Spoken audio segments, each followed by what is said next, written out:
I'm Claire Hung. I am the marketing lead for the Gaming Live and Merchandise Department at ITV, and I also worked at BBC Children's for 3 years, so I'm here to welcome you to the CMC's webinar, Get In, Get On. And we're here to help you do just that. In the next 90 minutes, we'll explore some of the different areas of the children's media industry, from animation to broadcast, digital to publishing. For those of you who are just starting out in the industry, much of today's information will be useful to help you make the right moves. And if you're already in children's media and want to get on and progress your career, this session is also for you. So let's start with a big thank you to the patron sponsors who are backing this CMC webinar. They're all on screen now. They're also sponsoring the Children's Media Conference, which will be a hybrid event this year from the 5th to the 7th of July. Plus, thank you to the Department for International Trade and NBC Universal, who are sponsoring the International Exchange at CMC. This year is on the 30th of June. We are recommending everyone who's taken part today to register for CMC. Some of you already have access codes, so please use them. Lauren is posting the registration link in the chat right now. Thanks, Lauren. CMC is a great opportunity to get in and get on. So our speakers will share how to get the best out of conference sessions, networking, speed meetings, and so on as we go through. So over the next 90 minutes, we're going to give you a rapid introduction to the various parts of children's media industry and how it works. We're going to look at some of the jobs in the industry, what the various roles are, with particular emphasis on jobs for people just starting out. And we'll look at how to get into those jobs, what sorts of schemes there are that can help you in various parts of the industry, and so on. So we'll end the session with some top tips on how to progress your career at any stage from some of our excellent speakers. And if you have questions, please post them using the Q&A button, not in the chat. That doesn't work. If something occurs to you, send it to us and we'll deal with it as we go, or you might get a private response. And there'll be a chance to meet some of the speakers at the end of this webinar if you log into the CMC's networking space. It's called Wonder. I think Lauren's going to post it in chat. It's pretty simple to use. That's it. You need to make a simple photo avatar and then navigate around the screen to meet people. You need to do it on a Chrome browser, so make sure you've got that. You need a webcam enabled as well. Lauren is posting a link right now in the chat, so you can take a look, log in there if you want to do some networking for this webinar. Okay, let's start with the big questions. What is children's media and how does this big international machine actually work? So Gary Pope, CEO of Kids Industries, recently rebranded as KI, will give us an overview. Hi, Gary. Hello, Claire. Thank you very much. So we only have 5 minutes to describe this, this incredible interwoven world, this ecosystem of the children's media landscape. So I'm going to try and go as quick as I can. But as you listen to the kind of businesses that make up this entire ecosystem, do have a think about which area is most interesting for you, and go and have a dig around afterwards, because we have got little time. So let's just kick off. So I'm going to look through the lens of a creator, because everybody's a creator now. It doesn't matter what you do, you're a creator. And we're going to work our way around these spokes and talk about all the different component parts. Let's start with licensees.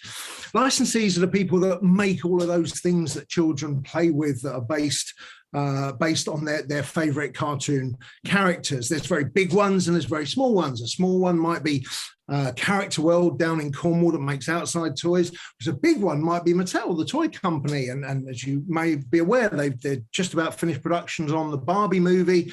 So they're actually a creator as well as a toy manufacturer. So it's already getting a little bit interwoven and incestuous. And then we have the gaming platforms, and in the old days the gaming platform would be Xbox Live, but now of course it's things like Roblox. And we have bigger studios, and by bigger studios I'm talking about the likes of Universal, Disney, Warner Brothers, and all those kind of big hairy American studios. And then we have smaller studios, some of whom are here today. We have studios like Aardman Animations, and we have studios like Blue Zoo doing amazing work right around the world. And then we've got broadcasters. So in a traditional sense, people like you, Claire, ITV, BBC, people like Cartoonito. And then we've got the AVODs. Now, AVOD really, in children's terms, we really just need to think about this as perhaps YouTube, but there are a number of other smaller ones cropping up that are acquiring content and and advertising as a way of distributing that content.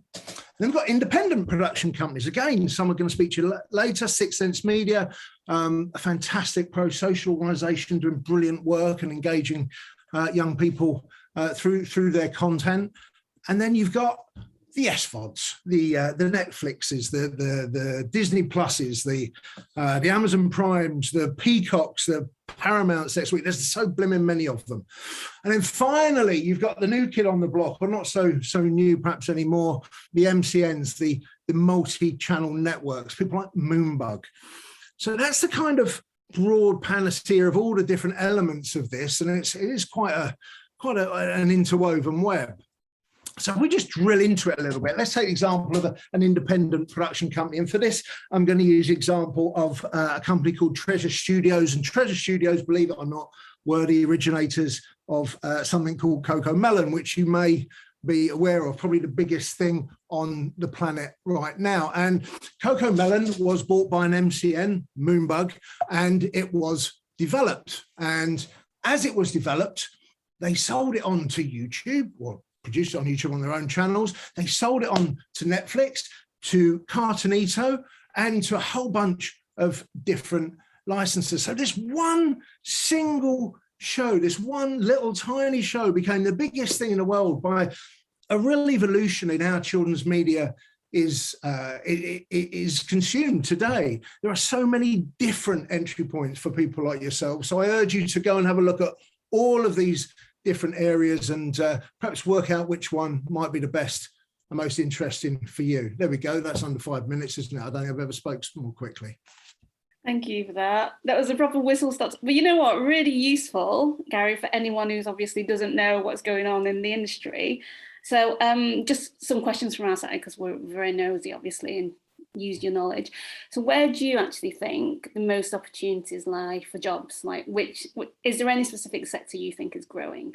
Oh, I think there's desperate. Anybody on the call now will say, yep, we need people. There's desperation everywhere, you know, whether it be in strategy and research and marketing that we do versus, you know, the animation that Tom might do. You know, there are opportunities everywhere right now. I think it really is a young person's job seekers market. And I think you were saying as well that anyone can become a creator now, basically, if you've got a phone. So, you know, if I wanted to make my own content on YouTube for kids and earn a living, do you think it's something I could do? It's hard. Just you on you know, I mean, Claire, maybe you could, but, you know, doing it independently all on your own, I think that is quite tough. And you need probably to, you know, some breakthrough, of course, but, you know, we're talking about a very, very small slither of a percentage point that actually end up making a living for it, particularly since, you know, things like the algorithm have changed within YouTube. So it's tough, but not insurmountable. But go get a job, learn your trade, and then go do your own thing. Is that the way you'd recommend? That's what I'd do.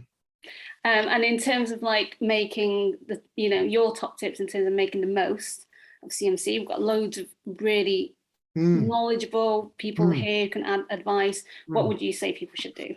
Talk to everybody. Talk to everybody. It's never too early to start networking, is it? You know, everybody will. You know, it's such a lovely event anyway. That you know, people that want to get on are impressed. Look, doing this thing. What other industry does this? Actually, not very many, I would wager. So take advantage is what exactly. Absolutely. Okay, well, thank you very much, Gary. That was really helpful. If you're interested in research and we know about kids and how they use media, then check out the Understanding Kids videos, which are also available to CMC delegates on the CMC website. If you're not going to CMC though, this time there's masses of research videos from previous years on the CMC YouTube channel. The link is going into chat right now. Thanks, Lauren.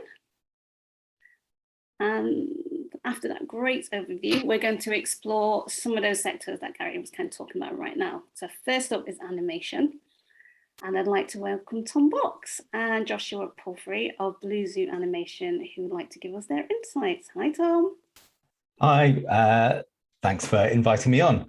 So I'm Tom Box, co-founder of Blue Zoo Animation, and we are an animation studio based in central London. And if I click this button, it should show some of the work we're doing. So we focus on doing children's TV animation, We do both 2D and 3D animation, and we make shows like Adventures of Paddington, It's Pony, and Numberblocks. We do that with a lot of different people and roles. So I think we have about 300 staff, and many of them are juniors. We hire, we do a lot of skills development as well, which we'll be talking about shortly. But the roles in the studio cover such, I can't cover them all in 5 minutes, but they include people who just draw the characters, to people who then model the characters, to rig the characters using Python programming, and then doing the animation, the lighting. But all of those skills need raw skills, which are so things like if you're good at drawing or good at photography or good at sculpting, they're all vital skills to have to get jobs in animation. So what I wanted to do with this, and I should probably also say there's so many animation studios across the UK that you probably don't even know that there's an animation studio not far from you. So it's very much a nationwide industry across 2D, 3D, and stop motion as well. So there's something for everyone. But I wanted to really take this opportunity to share some tips. So one of the things I do is help run an initiative called Access VFX, which is all about trying to increase diversity and inclusion in the animation, games and VFX industries. So as part of that, we do a podcast where we interview different people from all parts of the, from all ages and different expertise and different amounts of experience. And we ask them what's their one bit of advice they could they give themselves if they could go back to speak to themselves as a teenager. So I wanted to share 20 nuggets of advice from all of those podcasts. So the first one is when you make connections, keep in touch with them, because a lot of people know those kind of key points in a career where those connections have changed the whole path of your career. Second one is the industry is more welcoming than you think it might be. So just kind of go out and get out there and get over yourself if you're worrying too much. Don't sweat over the details. It's easy to get panicky and nervous about doing the right thing, and that stress can build up over the time. So try not to worry. Animation and VFX is a real job and you can get paid to do it. So if you're worrying, it is a real career. Be unashamedly authentic about who you are, and don't let anyone tell you can't do it or bring you down. What one person can perceive as a fault can be your greatest strength. Be confident in what you love, trust the journey, go with it and have fun. Don't be hard on yourself. Everything comes with time and experience, and don't beat yourself up over the small things. Just keep learning. Work hard at school for the best GC and A-level results, as they're more important than you think. And then understand that you can have a success, or someone said, understand you can have a successful career making movies, being a nerd, and keep going. You're doing the right thing. You've got this.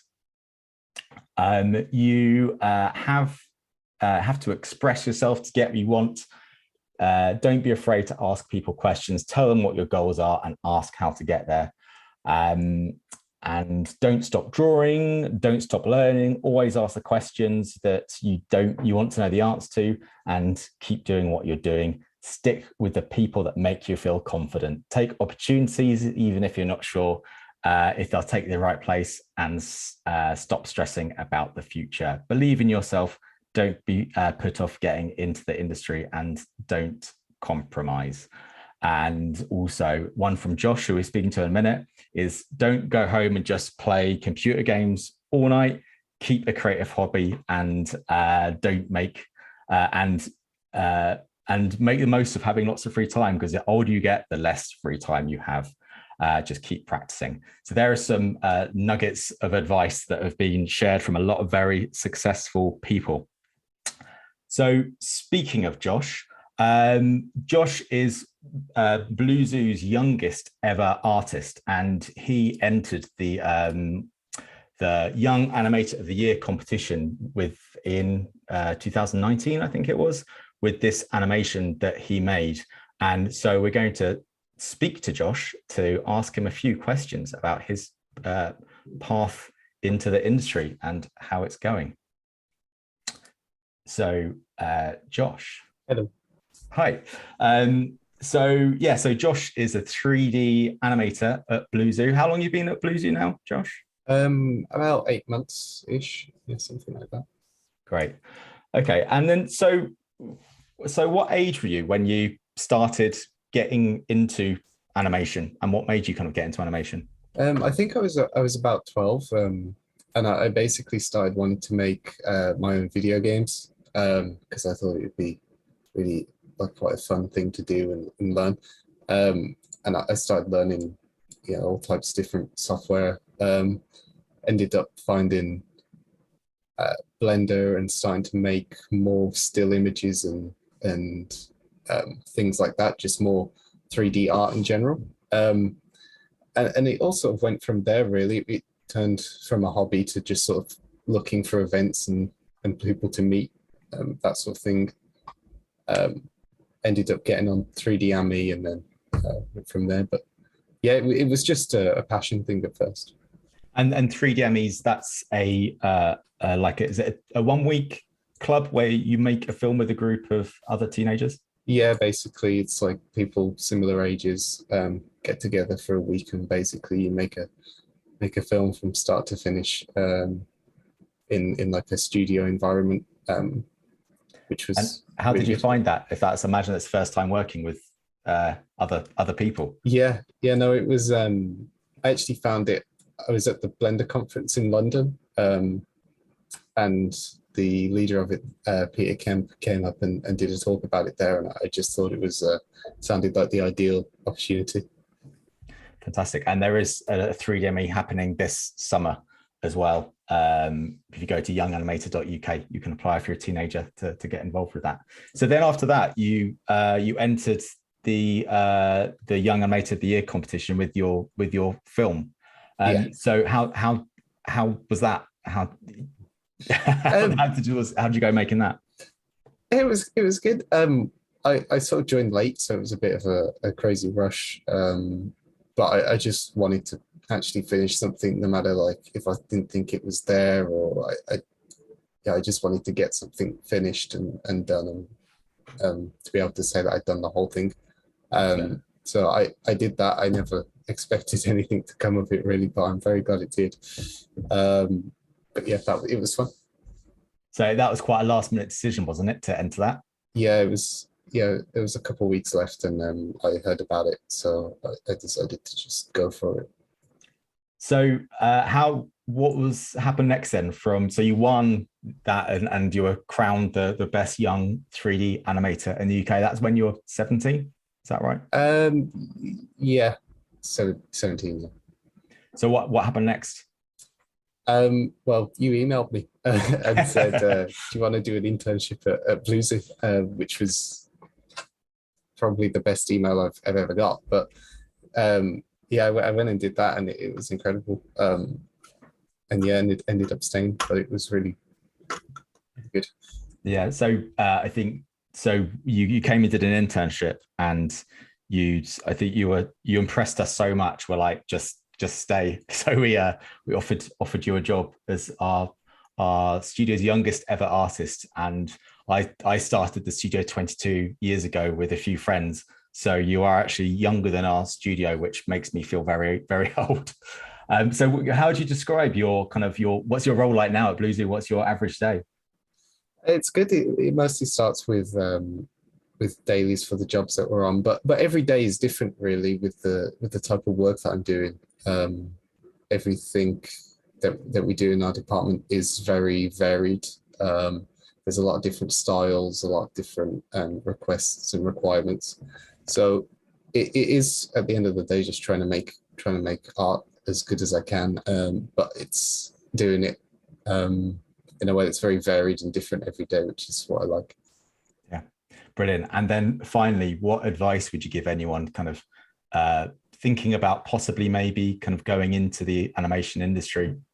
I think just don't be disheartened by if you get sort of rejected applications, or things aren't working out straight away, because the key is just persistence and keeping practice on your craft. And then once you get to a level, naturally, I think things will progress. Fantastic. Cheers, Josh. I think we're going to go to a Q&A now. You are coming to a Q&A. We've got some questions ready for you right here. And don't forget, if you are watching as well, please know that you can add a question for any of our speakers. Just need to press the Q&A button down there. Don't ask it in chat, obviously we won't get it through there, but if you ask it through Q&A, it will pop up on my little screen here. So, and this is for either of you, because it was really interesting hearing about that. So Tom, you're obviously the person to email if you've got a bit of talent in animation and you want an internship. You get in the way Josh has, right? What is for both of you, what's your favorite part of working in animation? On Josh. I think it's just the fact that I started it as a hobby and now it's a job. I think that's incredible, and it's just being able to work creatively and have the ability to do that. I think as a job is really cool. And I think, sorry, go on, Tom. I was going to say, I think for most people, it's the fact that it's a hobby they would have been doing anyway, whether it's drawing or doing digital sculpting, or doing anything kind of in that creative. Even that there's lots of kind of not so much the creative jobs as well, but I think a lot of it's wonderful being surrounded by people who are just generally passionate about what they're doing and all working together to make stuff that everyone's really proud of, and that's really nice environment to be in. And I love that you kind of, Josh, you were saying you started as a hobby. Would you then say that, for Tom, would you say that's a really good way, if you're interested in working in the sector, obviously start as a hobby, it can become something more? Are there other ways to get in there? Would you say actually there are courses that you can do? Would you say, what would you say are the different ways that people can get a start in here? I'd say, and I'm sure Josh would agree with this, but there's so much amazing free resources out there on YouTube, where there's just endless tutorials and there's endless kind of masterclasses from the most amazing people out there. So it's just create stuff and share it and ask people for feedback on it to constantly improve yourself, and ask people what you can improve, and also go to events to get that input as well. And just keep going. Okay, well, we've had a question from another Tom with a H, Tom Jackson Wood. He would like to know, both Tom and Josh, really interested in what you're doing in the studio. How do you work with writers at the moment? So we use, sometimes when we work with make a TV series, the broadcaster will assign writers to the show, then we collaborate with them. Other times for our own shows that we look for writers, and we usually use agents to find writers. So the best thing to do is to find an agent, or there's plenty of initiatives for script writers to get into the industry. Screen Skills runs quite a few writers workshops, which are great to get into, but generally for the work we do, that you need to work with an agent and get in that way. Okay. So there's definitely get some writing in first, then when you've got your agent, come and approach you guys. So don't send in all your scripts to you at the moment. So, okay. And Josh, is this your first time at CMC? Yeah, it's. How have you finding it so far? Good, yeah, no, really good, thank you. And would you, because obviously there's a bit more, this is obviously a bit of a webinar and we've been in lockdown for probably a few now, but Tom, would you have any top tips from your side as well for Josh and for anyone else listening out there about what they should be doing whilst they're here?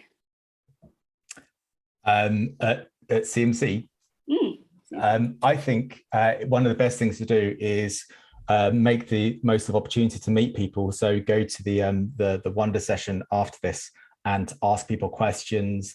And then LinkedIn's a wonderful resource. If you chat with someone after this session, make sure you kind of connect with them on LinkedIn, because it's all about building networks and making the most opportunity from everyone you build in that network. And that's for the CMC starts next week on the 5th of July, isn't it? So hopefully we'll see you both there, which would be great. So thank you both so much for talking to us. We really, really appreciate that. If you are interested as well in animation, and they've both got you really, if they've sparked your interest, please do check out these sessions as well that they will have at CMC. Animation Assembly Live, perspective on animation inclusivity, perspective on animation sustainability, and perspective on animation peace, which all sound really lovely.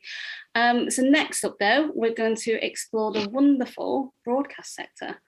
And here to give us an overview is Sally-Ann Keyser of Sixth Sense Media and writer-creator Sophia Maturani. First up is Sally-Ann. Hi, Sally-Ann. Hi Claire, hello everyone. I'm Sally-Ann and I'm the Managing Director of Sixth Sense Media, and we're a small independent production company based in London, but we do quite big series. I think we've just delivered 120 episodes of our series called Our Family for CBeebies. We do stuff for CBBC and for Milkshake and for lots of different channels. And so although I call us a family at Sixth Sense, we do actually deliver a lot of content, and we deliver content that's called live action, which is different from Tom and his animation. Live action, for those of you that don't know, is for us, it's real children, real human beings. And in the case of my latest series, real dogs. So we go out there filming live action, real people and animals and things like that. And I've been asked to share a few tips, and so much of what Gary and Josh have already spoken about, I completely agree with. But to give you a bit of an overview of live action, it's very much, I would always say to anyone out there, when I'm looking to employ someone, and I've employed hundreds of people over the past 20 years, I'm looking for someone that's truly passionate about what they do. And I think that's been coming through from Tom and Josh. If someone ever writes to me and says, I love children, they tend to immediately get some type of response. If they then love one of my shows, regardless of an ego thing, I then get very excited. If they then love dogs, which is my latest show, there's like 3 ticks. And if they then mention mental health, which is my other real passion, well, they're definitely through the door for an interview. So not everyone functions the way that I do, but I will say that all of my colleagues, all of us are desperate to find good people. When you go for an interview or when you send in a letter to us, just as nervous as you might be, whether you're going to get the job or get that interview, we're just as nervous to find the right people, because we're only as good as the people that we surround ourselves by and our wonderful teams. And it doesn't matter what age you are, we're interested here. And Sophia, who I've had the joy of working with and mentored as well, who's going to speak next, you know, she's young and enthusiastic, but I employ people of all ages who are trying to break into the industry and from all backgrounds, because fundamentally, I'm looking for people that are going to be excited about my content, excited about the worlds of children's, excited about what we do in this very complicated world that Gary's just shared with you. And so for me, some of your biggest tips are really, really make sure that that passion for whatever you do shines through. A little bit about some of the jobs, much like my colleagues, I'm going to have to be brief, but fundamentally, 2 of the real starter positions are what I would call a runner and a researcher. I'm sure many of you will have heard of a runner. And somebody might say, well, you know, a runner's a bit of a dog's body that makes cups of tea. Not so. A runner for me is absolutely the crux of making sure my whole production functions. When I meet a good runner, I am so excited, and I cannot tell you how many runners have progressed through my company and now have gone on to fly. In fact, my very first runner only left the company a few weeks ago after 20 years and is now a series producer, and he started off as a runner. So many of my young staff start in this position, and it's a general position, and you can be making cups of tea. We all make cups of tea at my company, but you can be doing anything from booking parking to, I might say, look, could you rush out and get something to fill a set in? Could you go and get a collar for a dog because I've got the wrong dog collar on screen? Could you go and check somebody's name? Could you go and do this and that? And it really is a general job. I might even ask you to find directions because I can't find where my location is, or book a contributor.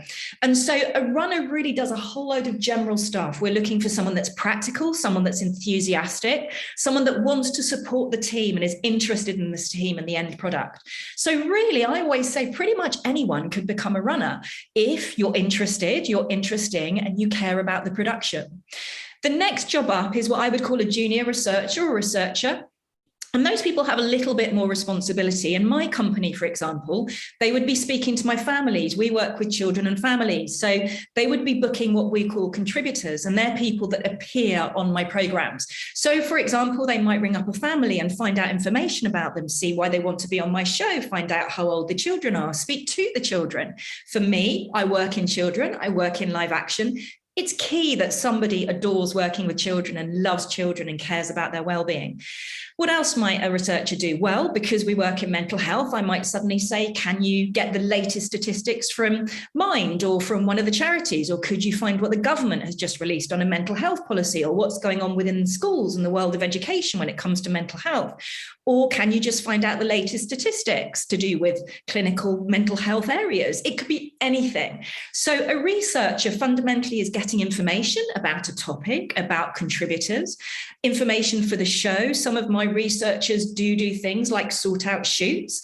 And the smaller the team, I would say, the more people multi-skill. So although we are a smallish company, as in we're anything up to 25 staff, which is small in our world, let's be honest, Tom's got 300 and some have tens of thousands, it means that actually people that multi-skill are really beneficial to myself in my company, because actually they can cross over and some of the roles will cross over and we'll all support each other. So there's not this massive delineation between a runner, a researcher, and an assistant producer, which is the next role up.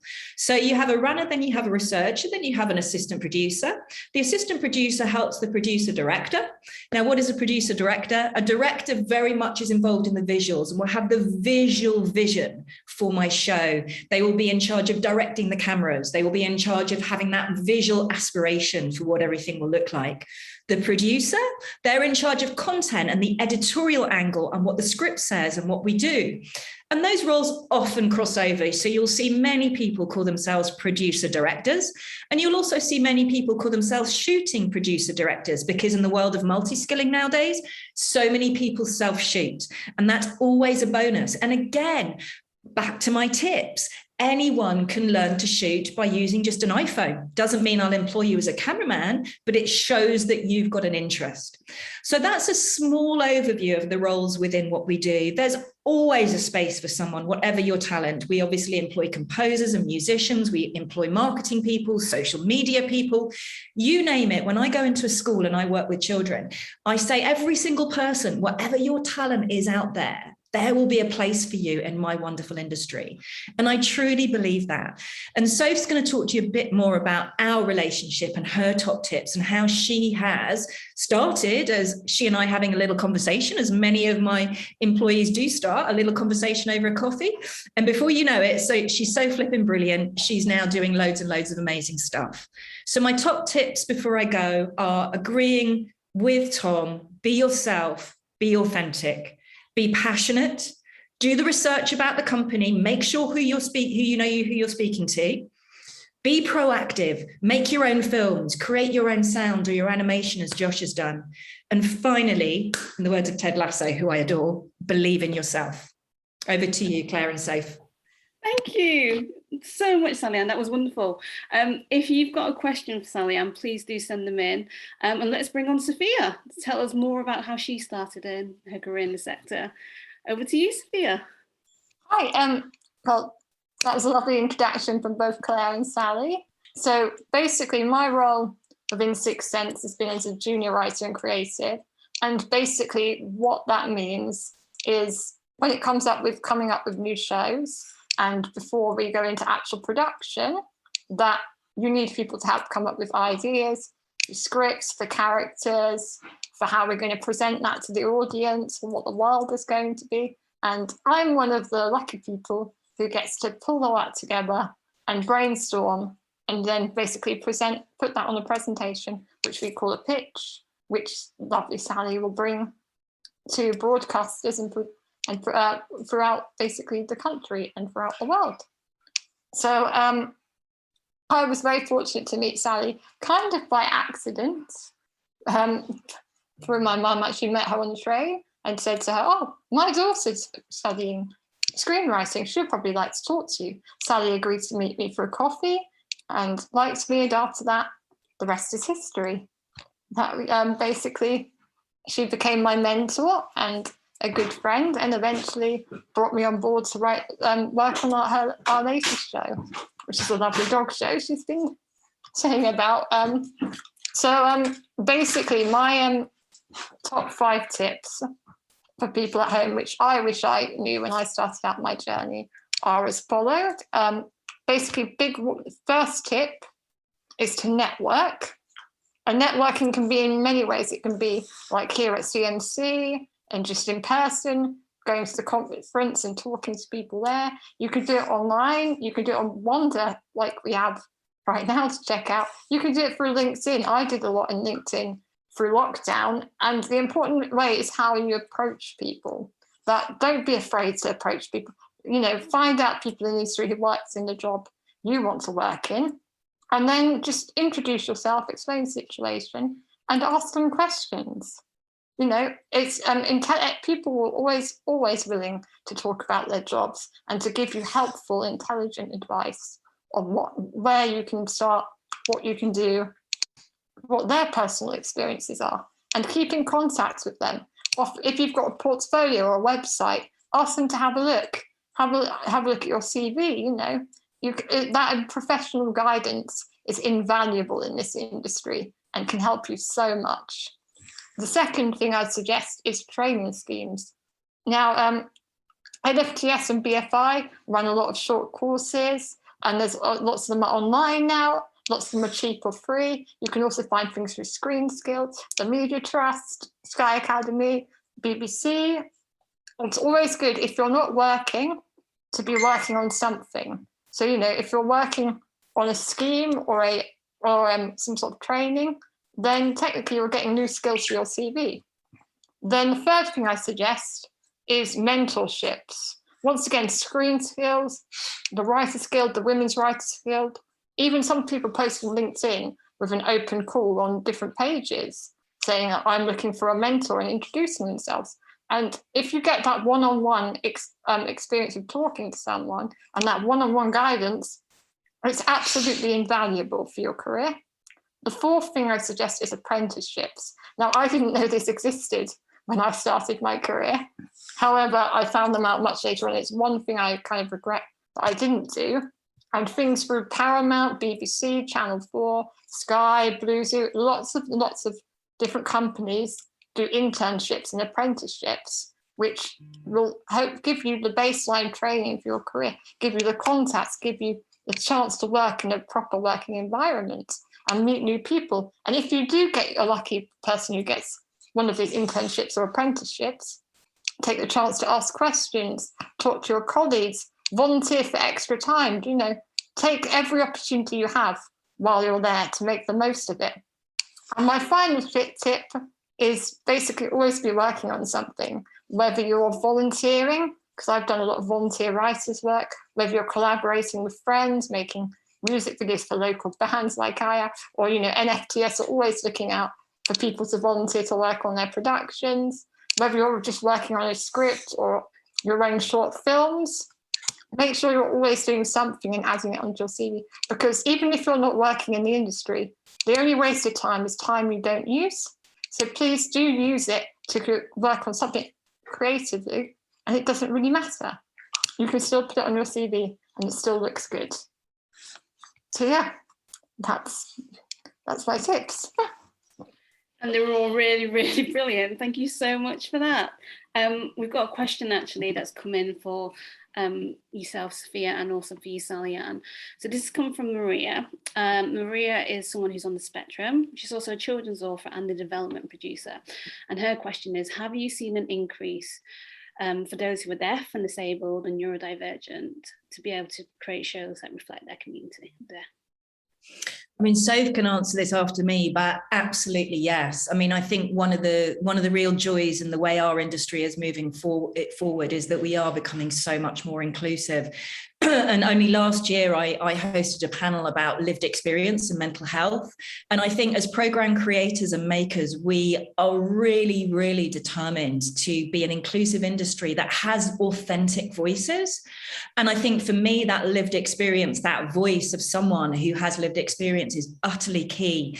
So I have observed in the last few years, and particularly even more so since lockdown, but Soph can talk about this, a definite genuine want on our side to have authentic contributions from talented people who are equally as passionate and equally as talented, but actually who have real lived experience and voices. You know, I personally have worked with deaf organisation and production companies. I do a lot to do with diversity and inclusion. And for me, the beauty, one of the many beauties of television is that we do have these wonderful teams. If I look at how diverse my teams are, it's an absolute joy to learn from people that have those different lived experiences. So in answer to your question, I would say yes, I think we need more. We always need more, and those voices are always needed more. But I would say the doors are far more open than they used to be. And so please continue to do the work you're doing. And we are an open industry. And so I'm sure you want to say more about this than me, because you've had a very interesting journey. Well, yeah, I can concur with Sally, because you guys can't really see it on the camera, but I'm in a wheelchair myself. So, you know, I have first-hand experience of kind of being in your shoes. And honestly, the world is opening up. There is a demand for stories of people with different life experience who are deaf, disabled, neurodivergent. There is a demand there. And it's really, really important. Put yourself out there. Be proud of who you are. Be the change you want to see in the industry. If you feel you're not represented, then go out there and try and make work that shows how you want to be seen by the world. That there is a demand for it, and the right people will engage with you, and you will see your work be successful. Thank you so much for that. And Sophia, you mentioned so many brilliant, schemes and apprenticeships, obviously really quickly. So if people did want to try and kind of find some of those things that you were talking about, what's the best way for them to do that now? Do they Google it? Is there a website they can go to? LinkedIn is always my go-to, I have to be honest. If you have a good LinkedIn and have an active LinkedIn, that it's always important you can find whatever's going on. Obviously, the BBC website's great. Screen Skills, I was on BBC's Screen Skills, develop their disabilities basic mentorship scheme, which was incredible. And I got to work with Sarah from the BBC, who was incredible. And just take these chances. Keep an eye peeled, basically. They do come up, and when they do, they are brilliant chances. Great. And I would say as well, you can contact individual producers. Now, not everyone on the screen will be happy I say this, because we're all busy people, but actually all of us want to nurture the next generation of creators. And I think if you are interesting and interested, we will want to help you. So don't be frightened to be curious, to ask questions. I always used to be so nervous when I was younger, and I would never say boo to a goose or ask a question, because I'd be like, why would they want to speak to me? But actually, we do want to speak to you. We do want great people to enter our industry, and we do want to hear what you've got to say. So don't be afraid to ask. Brilliant advice. And network, right? Network, just talk to people, right? By being you. Network by being you, by being authentically you. And will you both be on Wonder after this for the networking session as well? If people want to virtually chat to you both? So I've got COVID, so I will do my best to be, but I can't promise, because I am fading quite fast.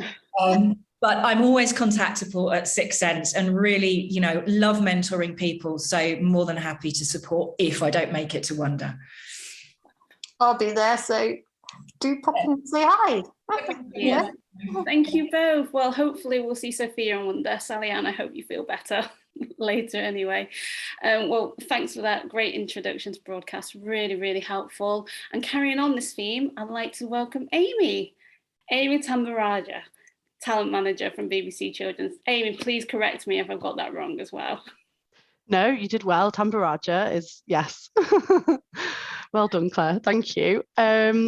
So yeah, I am a talent manager in BBC Studios Kids and Family, which has we very recently moved into BBC Studios. So we did used to be part of public service. So we were then called part of Children's and Education.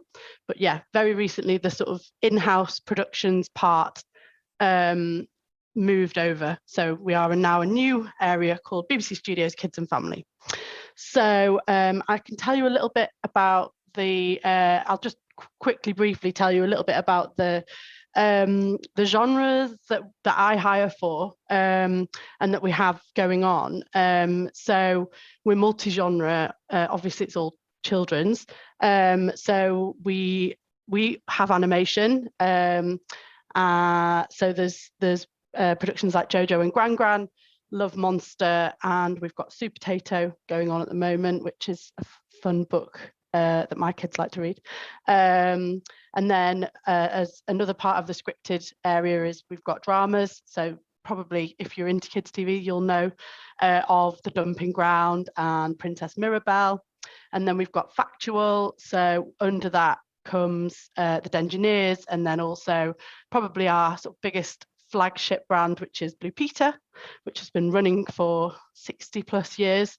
And then we have our comedy Ents, which is things like Saturday Mashup.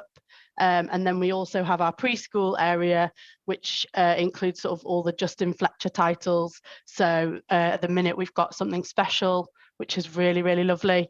And then we've also got CBeebies Presents, which is a sort of portfolio, but basically every year, or most years, I think, we do either a panto or a Christmas show, which is normally filmed in all over the UK. I think I feel like it's in Eastbourne this year, but maybe that was last year. Anyway, and then we also have CBeebies Proms, which is at the Royal Albert Hall, and we also this year are doing a Shakespeare production at the Globe. So loads of different genres, loads of stuff to keep everyone busy. So yeah, can we move on to the next slide? Thank you. Yeah, so I'll tell you briefly a bit, and I know a few people have touched on it before, but schemes for the BBC, a scheme is sort of the best way to get in and work experience. You need no previous experience. We hire for these schemes 3 times a year. So unfortunately, it's just closed in June for the next sort of 3 months of placements or 4 months of placements. So the next time it will reopen again will be in October. So then that will be for placements in November, December, January and Feb, obviously, as it's all here. And they're all across the UK. So have a look. I think later on in the slides, there's a link to BBC websites, but you just need to Google it. It's all quite clear and on there. And then on the next slide, I will talk to you a little bit about apprentice schemes. So again, they've closed. They sort of hire quite far in advance. So the next lot of apprenticeships start in September coming up, and they'll run for 18 months. Again, they're all over the country.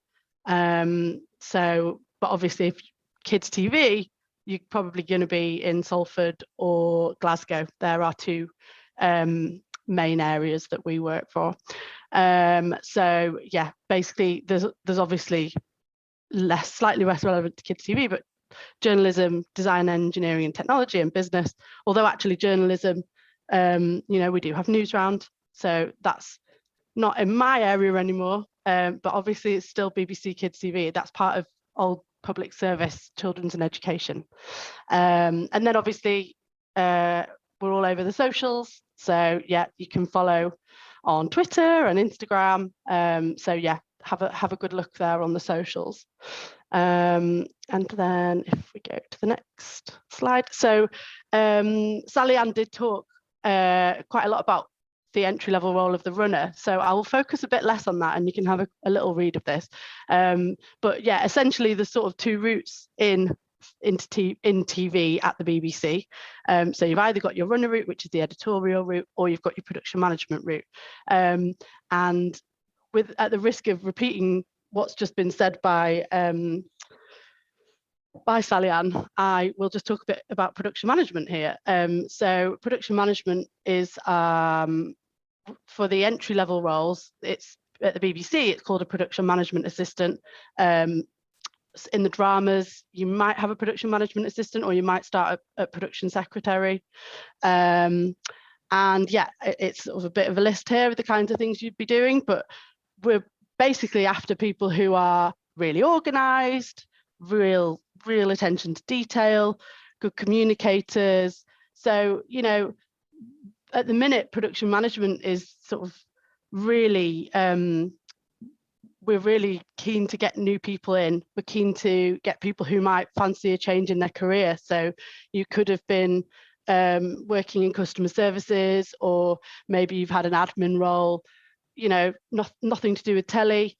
Though, you know, like those are the people that, you know, often have really transferable skills. So yeah, basically someone who can do things under their own initiative, someone who's a real problem solver, and you know, someone who can prioritize. So yeah, those are the kind of big the main skills. And obviously I won't read out this list here because that's probably a bit boring, but yeah, these are the sort of main skills for production management. And it's handy if it happens sometimes people start, you know, in production management, and then they're like, actually, do you know what, I think I want to be a runner, and I think I want to, you know, generally production management is thought of as the kind of less glam side of it. It's not. They're both like equally brilliant routes. So if you are a more organized person, and, you know, you still have to be creative in production management. You might be creative in a slightly different way.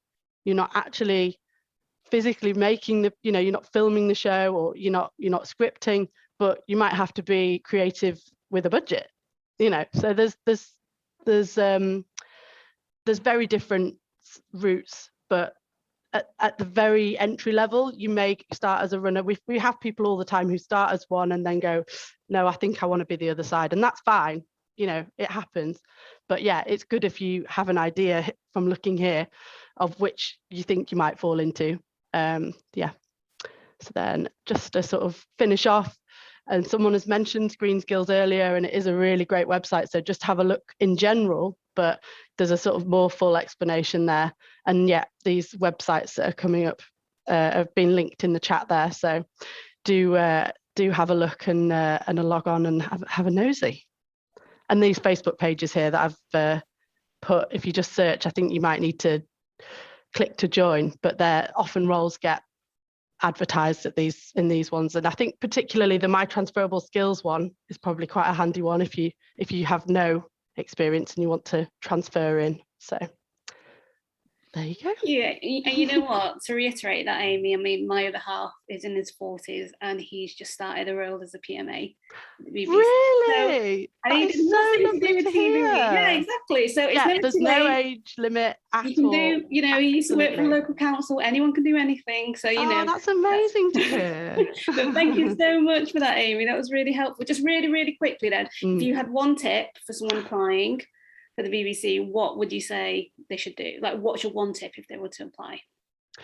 I think the most important thing, and again, at the risk of repeating what other people have said, having a passion for kids' TV is so important.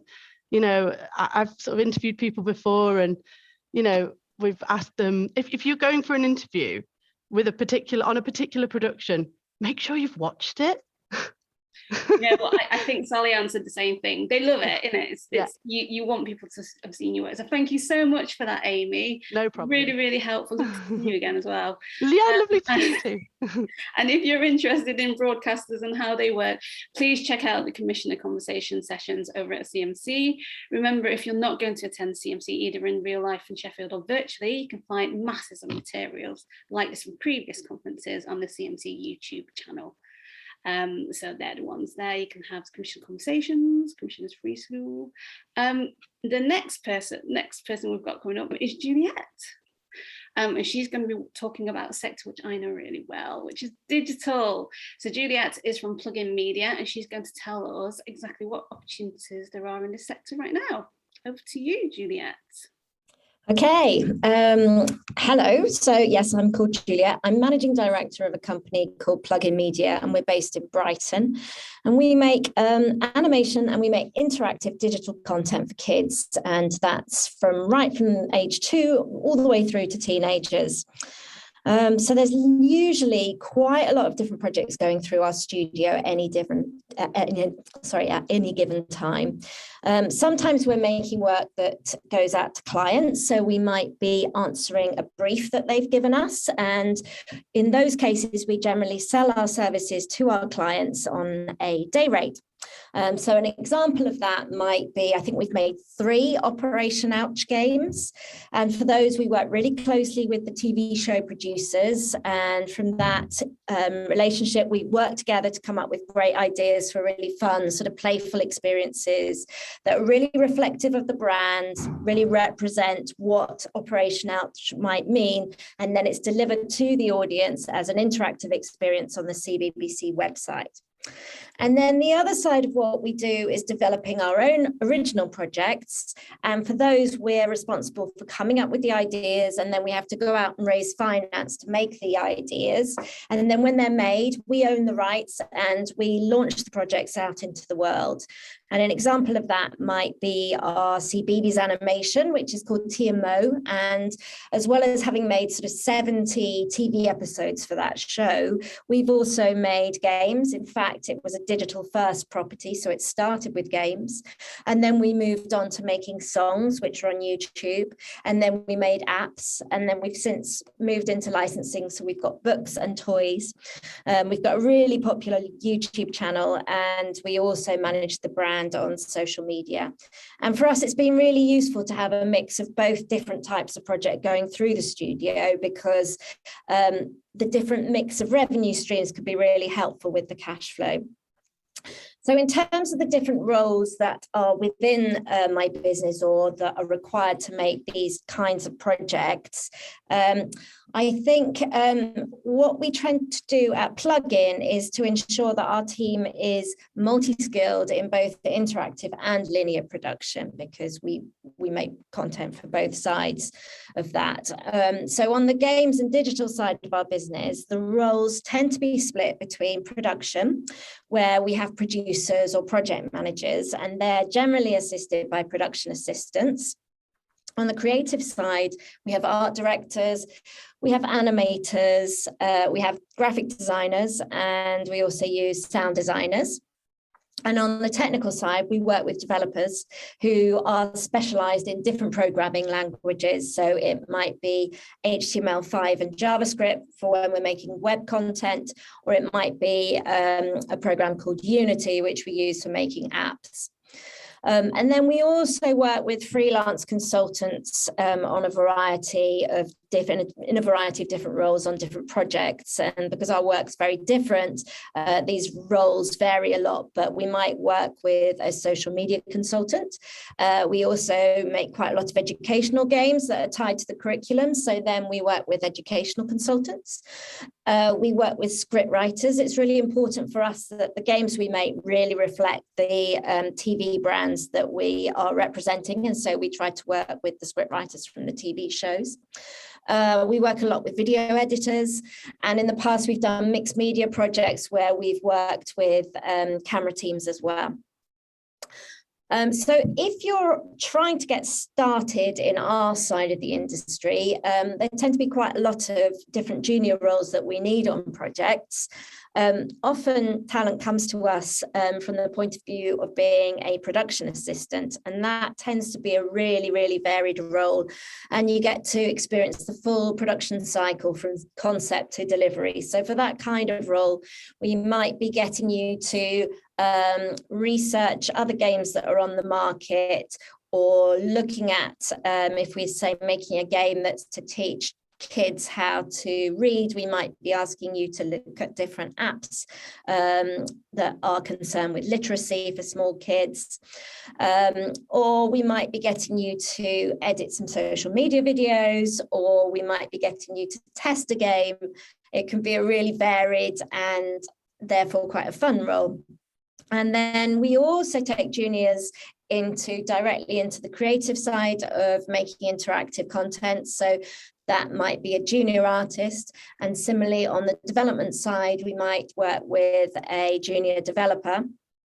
And every year, what's been an amazing sort of talent pipeline for us has been to take interns on from our local universities. And that is a really brilliant way to get very sort of early work experience. Even before you finished your degree, you can come in and work with us. So that's been really important to us.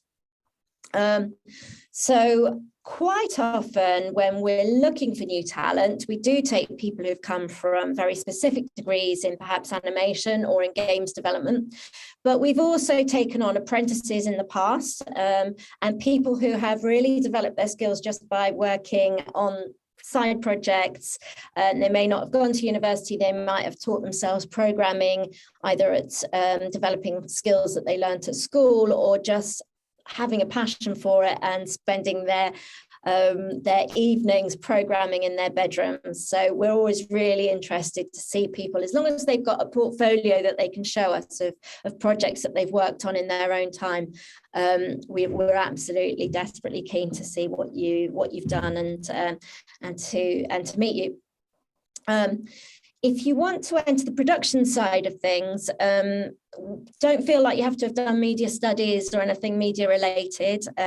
We generally find people with a general arts degree or a social sciences degree or any degree really is absolutely fine. But the really important skills there are to have writing skills and really competent numeracy and be really passionate and great at organizing things.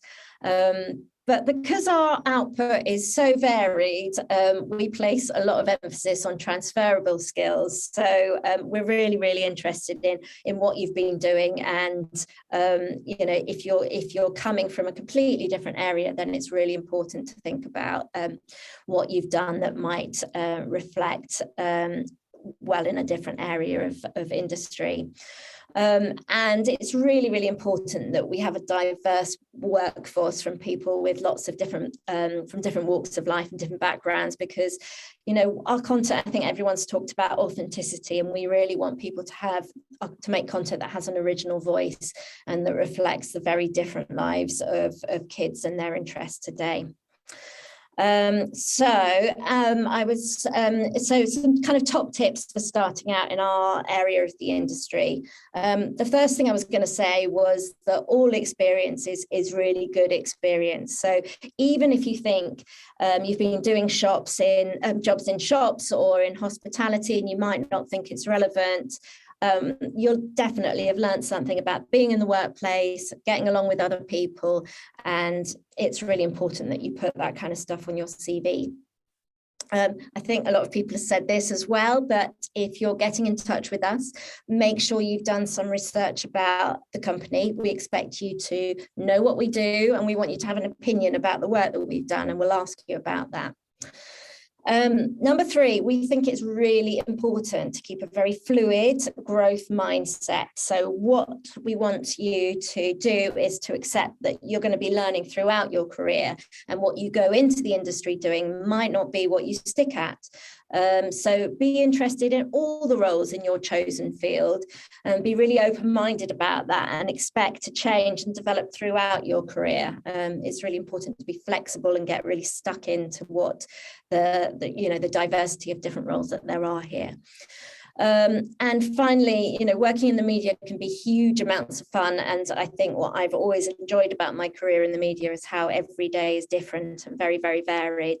But it's also really, really hard work. You have to put in a lot of hours. And then I was going to end by just 3 different places to look for different schemes. I think everyone here has mentioned skill set. if skill set's great for TV and games. And then on the game side of things, it's worth keeping an eye on the Ukie website. And then on the animation side of things, Animation UK, there are so many different courses out there. And I think one of the outcomes of the pandemic is so much learning moving online. And it's amazing how many are free, but certainly loads of them are very, very accessible to everyone. And mentorship is really, really valuable as well. And Skillset does a great mentorship scheme. I already mentioned that we take interns from our local universities. So for us, they're paid for by the university, and some of them are sponsored, I think, by Santander, which is great. And that's been brilliant pipeline of talent. And then the last thing I wanted to mention is a very new scheme called the Andy Taylor Foundation, which was set up in memory of the founder of Little Dot Studios. And it's very recently launched, and it's there to help underrepresented talent to access meaningful careers in digital media. So I'd really recommend that you look that up as well. Thanks so much, Julia. And we do actually have questions for you, but I think we're running a little bit behind. So will you be around in Wonder if people want to ask? I will endeavour to find myself in Wonder. Perfect. Thank you so much, Julia. That's really, really helpful. If you'd like to explore more opportunities as well in the digital sector, then check out these sessions that will be on at CMC. Everything from looking at gaming to TikTok and YouTube. Oh, TikTok and YouTube, definitely interesting. But we are going to whisk on now to our next guest, if that's all right. We've heard a lot about the makers, but what about opportunities for those who work with the makers? So I'm delighted to introduce our next speaker, which is Anna Berrington, Assistant Commissioner from the BBC. Hi, Anna.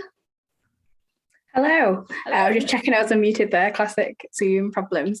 So I know we're running a bit behind, so I won't take too much of your time up. But as Claire said, yes, I work as an Assistant Commissioner for BBC Children's, working on content for 0 to 12-year-olds. So that encompasses CBeebies, CBBC, and also BBC iPlayer.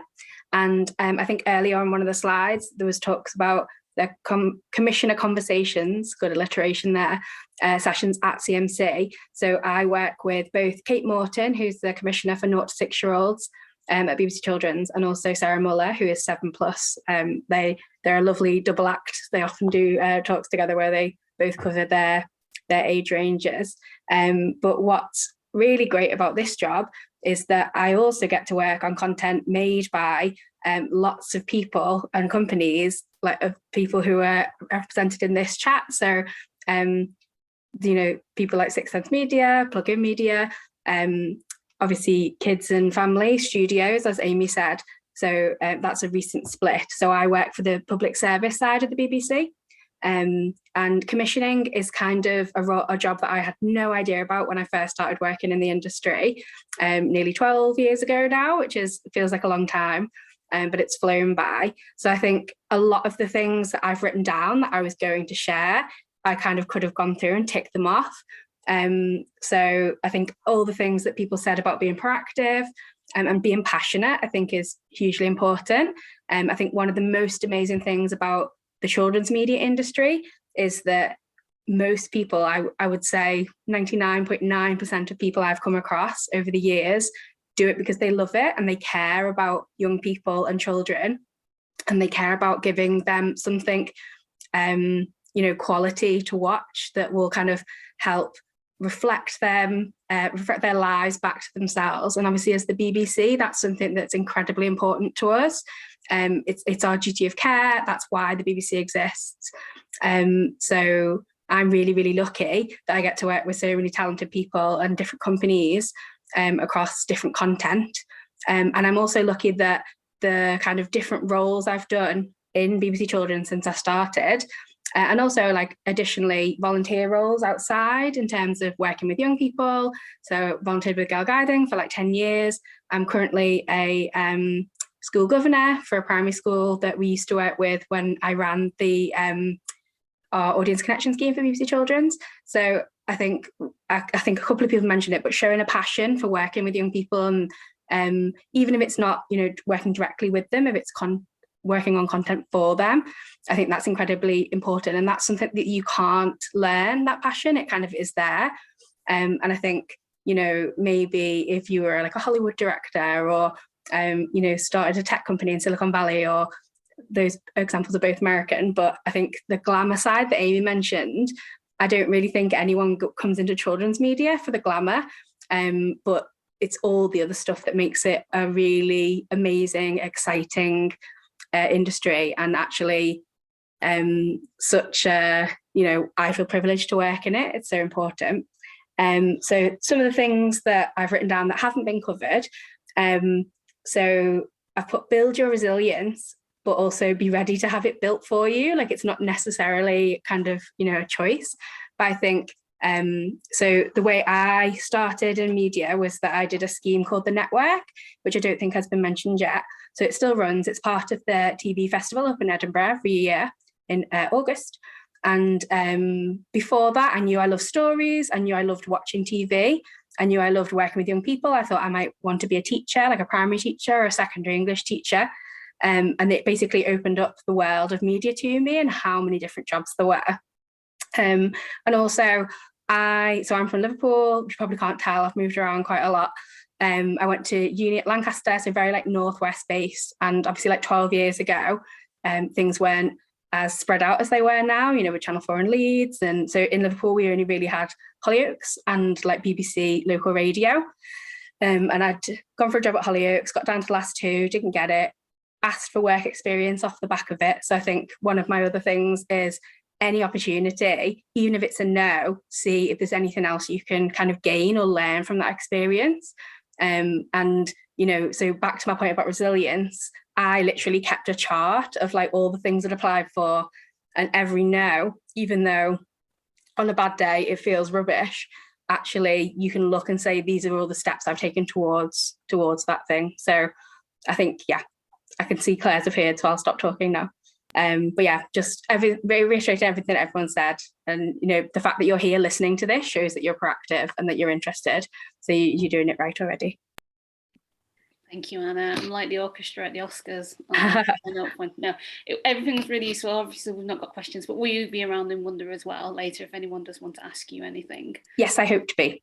Perfect, thank you. If you want to know a bit more about what commissioners look for, then check out these videos that will be at CMC, and notice the international nature of how the kids' business works and how some of those might be more familiar to use toy companies, like Mattel, for example, but they are actually now media brands. So if anyone's seen that picture of Barbie, you'll know.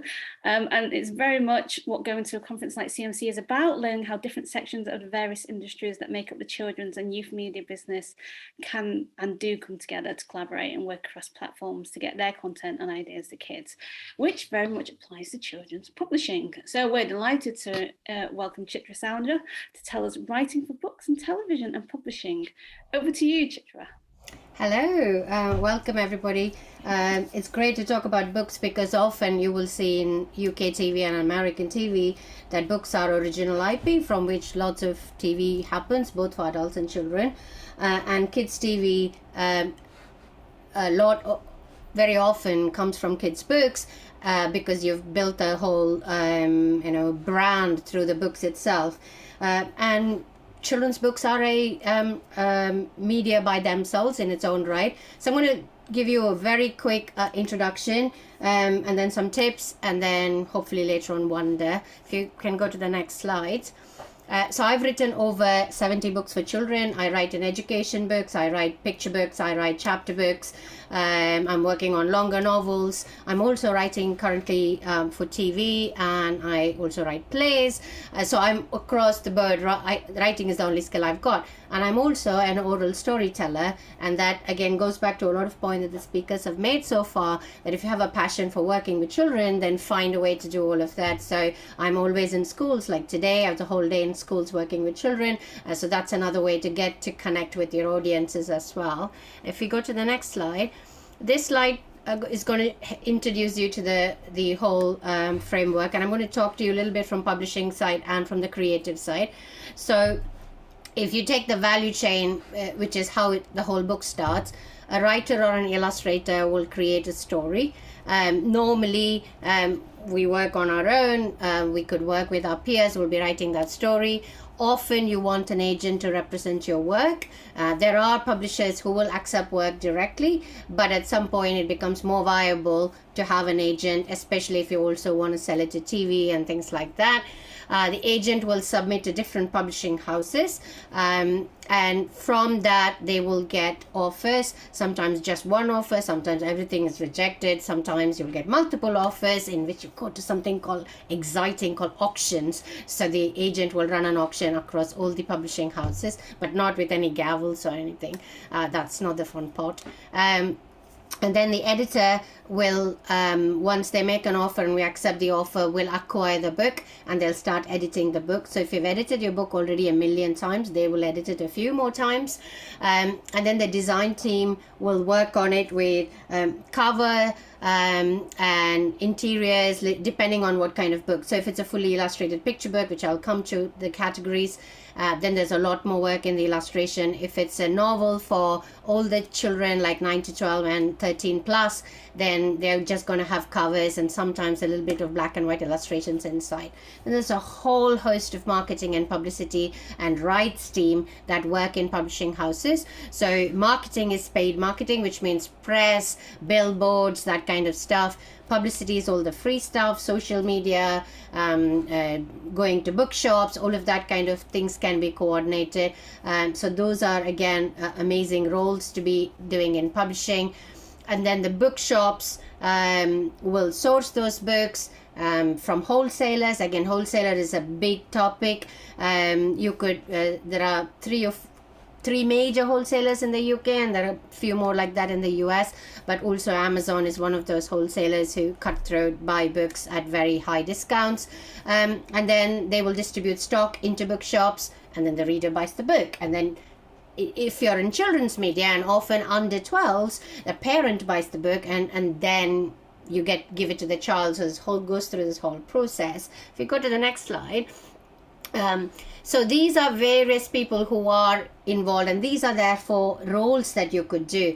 So depending on what you're interested in, are you interested in creative roles? Then that's editorial, design, those are all creative roles. Now, if you are in marketing and rights, that's both a combination of sales. For example, rights means you take a book, and you could want to publish it in America, so you might want to sell the book, rights of that book, to be published in America with another publisher, or you could do it in other parts of Europe. You could also sell translation rights, so that's a very sales specific role. And then you could be working in literary agents or rights agents. Now, literary agents are people who work with a creative, and they find work and they find places where they can place this work. And sometimes literary agents do their own rights sales, and sometimes they go through rights agents. You could be in distribution, wholesale, like huge warehouses and that kind of stuff. And lots of people absolutely love books. Booksellers, right from Waterstones to indie booksellers, you could be working with any of them. Librarian is an absolute big part of children's publishing, especially in schools and in council libraries. If you're interested in books, that's another avenue to look at. And a lot of wannabe writers, but also people who are absolutely interested in books are bloggers, librarians, and different reviewers and things like that. But there are also organizations like Book Trust and those people who are very big influencers in the book market. And there are jobs across the board on all of those teams. If you go to the next one. So if you want to write for children, or if you want to work in children's publishing, these are the basic high-level categories. So books for babies and toddlers is 0 to 3, usually done in-house, which means if you are a creative who wants to write and you're on an editorial team, you might be invited to write in these books. Picture books in the UK are predominantly 3 to 5, but they're slowly doing some older picture books as well. US does a lot more of the older picture books as well. And then chapter books, again, come in 2 categories, 5 to 7, 7 to 9. The difference between picture books and chapter books are fully illustrated, and chapter books have black and white illustrations or 2-color illustrations, depending on how expensive or how good the book wants to be, what the publisher thinks about the design. and then you could do fiction and non-fiction for young readers, what America calls middle grade, which is for 9 to 12-year-olds, and then fiction and non-fiction for teen readers, which is young teens, which is 13 to 15, and then young adults, which is YA, which is for older, 15 to 18. And then everything goes into adult, but a lot of YA books have huge appeal for adult readers as well. So you need to understand this list, not only to be a creative, not only to be an illustrator, not only to be a writer, but also to be in publishing in these jobs, because their departments are quite often different, and even literary agents and rights agents focus on specific types, age groups. So some people will do picture books and chapter books. Some agents will only look at fiction for older readers. So you to understand that, so if you're working in those things, the way to understand that is you decide what is it that you really like. Go look at all the books in the libraries, go look at books in the bookshops, and figure out where is your inner child, and that inner child will tell you which area of publishing you want to work in. If you go to the next one, which might be the last one, so these are word counts. Don't worry about it too much here. This is specifically for writers. I've asked Lauren to send you a handout, so this will all be included in the handout. If you go to the next one, I think that's the last one, if I'm not sure. Yeah, so this one is the most important thing for me, and I think a lot of people who spoke here will agree. There is a social responsibility and joy in creating for children, whether in whichever job you are in, because you are shaping young minds, you're creating the citizens of tomorrow, and therefore we are all trying to tell stories for young children to shape the culture of tomorrow, so keep that in mind. And I again provided a link there, which will be in the chat, where all of this information is in detail available, which you can go and check out. Thank you so much. And we've actually had a question from someone, but then we might, it might be useful to have someone else as well who joins you in answering this question. So Shangju has asked a question online. She's currently a postgraduate student, and she's had several years of experience apparently, because you're talking about rights. She's worked in rights for children's book publishing. She's currently looking for a job in IP operations and children's media though. So she was asking, do you have any advice for me as a successful children's media company manager? For example, what kind of IP knowledge do I need for digital media? And I think maybe Gary as well, you can join in on this one. Any advice that you'd have for Shangju? It's a good question, isn't it? Look, I think the skills that she has acquired in publishing will be transferable, that's for sure. So those core IP skills will absolutely be transferable. It's children's media, just happens to be in a different format. That's kind of all. But Tom would say, go to CMC and network hard. And he's absolutely right. And so the advice that I think we give is again, make yourself known to people, go talk to people. The licensing industry is an adjacency to the children's media industry. Media industry is probably even smaller and even more collegiate in many ways. And if somebody wants to enter that world and they have that little bit of experience, back to what we said earlier, people are crying out for people right now. So I think it's about putting your best foot forward and saying, hello, look at me. Yeah. There is a website that maybe I don't know whether I can put it in the chat or not, but if she goes to licensinginternational.org, that's licensinginternational.org, that is the industry kind of gold standard resource for IP management, and you will find a wealth of things there that will point you in the right direction. Thank you. And Chitra, you were just saying really quickly? Yeah, I think for IP, one of the things, the big difference between books and TV is to understand trademark and those kind of things as well because of licensing, but also the territories are different between publishing and TV. So that's another thing to keep in mind for IP. And also look at, if you're looking for jobs, then look at distribution companies like, say, Cake or Boat Rocker and those kind of companies where they not only make their own content, they also distribute other people's content. That's so helpful. Thank you so much for both of you for answering that and talking about publishing as well. And if you'd like to explore more writing for children and publishing or script writing, check out these sessions that will be going on at the CMC. Right, so we're coming towards the end of our session. So really quickly, but before we go, I'm just going to welcome back Tom Box, Juliet Zabar and Amy to give their top tips for those who want to get on in the industry. So Tom, I'm just going to start with you really, really quickly. What would you say to those who want to progress? I think one of the key things is, I think it's all about being in the right place at the right time in terms of getting that lucky break. So the more places you are, the more chance you'll have of making that success. So I think just go to as many places as possible, get yourselves on LinkedIn network, share your work, ask for feedback, and you'll build up that, and you will increase your chance of making that break. So just keep making stuff and share it and ask as many questions as you can. Thank you. And Amy, so one for you. What do you think needs to be demonstrated by those wishing to move up? Oh, hello, sorry, my little Madonna microphone wasn't quite there. So I think moving up, I think it goes without saying that you need to work hard, but I think moving around is really helpful. Don't stay in one place. Diversify. Move from the BBC to an indie to, you know, anywhere else. I think that is really helpful to move up. Sometimes people could just stay at the BBC for such a long time and might feel that they are stuck at a certain level. It's a lot of the time, the people that you see who fly up through their career are people who've gone, right, I'm obviously not getting anywhere here. I'll go over there. And then and it doesn't have to be an upwards, it can be a sideways, but eventually get to where you want to go. Thank you so much. No and problem. Juliet, finally, what would you recommend to those wishing to move roles in digital? Sorry, to move roles. To move roles, yeah.